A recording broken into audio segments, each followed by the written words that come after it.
منانا بدعت ہے، 11ویں منانا بدعت ہے، تیجا 40واں سب بدعت ہے۔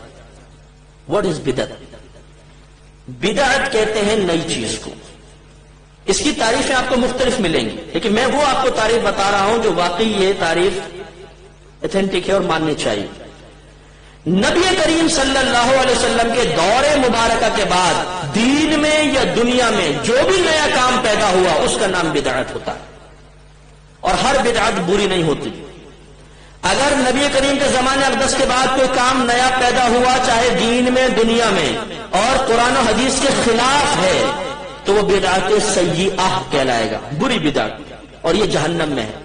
کلو بدعت ضلالہ جو سرکار نے فرمایا کہ ہر بدعت گمراہی ہے، اس سے مراد یہ والی بدعتیں ہیں۔ اور اگر کوئی کام ایسا ہوا کہ اللہ کے نبی نے نہیں کیا لیکن وہ کام بعد میں پیدا ہوا اور دین کی تقویت کے لیے ہے، فائدے مند ہے، مسلمان اس سے اچھا سمجھ رہے ہیں، تو یہ ہے بدعت حسنہ، اس کو اچھی بدعت کہتے ہیں۔ اور اگر کوئی نیا کام پیدا ہوا اس کا دین سے کوئی تعلق نہیں، دنیا کا کام ہے، دنیا کے فائدے کے لیے ہے، اگر وہ قرآن حدیث کے خلاف ہے تو وہ بھی بدعت سیئہ، اگر خلاف نہیں ہے تو اس کو بدعت مباحہ کہتے ہیں، نہ گناہ نہ ثواب۔ اب میں چند مثالیں دیتا ہوں۔ مثال کے طور پر مسجدوں پر مینار اور گنبد کس نے بنایا بتائیے؟ سب بناتے ہیں نا؟ امام صاحب کو تنخواہ دیں گے تھوڑی سی، لیکن مینار کے اوپر لاکھوں روپے خرچ کرتے ہیں، لاکھوں روپے کا سریہ لگاتے ہیں، حالانکہ یہ کوئی سنت نہیں ہے بنانا۔ نبی کریم نے نہیں بنایا، صحابہ کرام نے نہیں بنایا، یہ تو بعد میں فقہائے اسلام نے اس کی اجازت دی، اس لیے کہ لوگوں کے گھر پکے بننا شروع ہوئے، مسجد میں اور گھر میں امتیاز ختم ہو گیا، مسافر آتے تھے انہیں پتہ نہیں چلتا تھا مسجد کہاں ہے، تو پھر کہا بھی کوئی مابہل امتیاز ہونا چاہیے، کچھ نہ کچھ مسجد میں اور گھروں میں فرق ہونا چاہیے، تو کیا کریں، چلو جی گنبد اور مینار بنا دیں، تو گنبد اور مینار شروع ہو گئے۔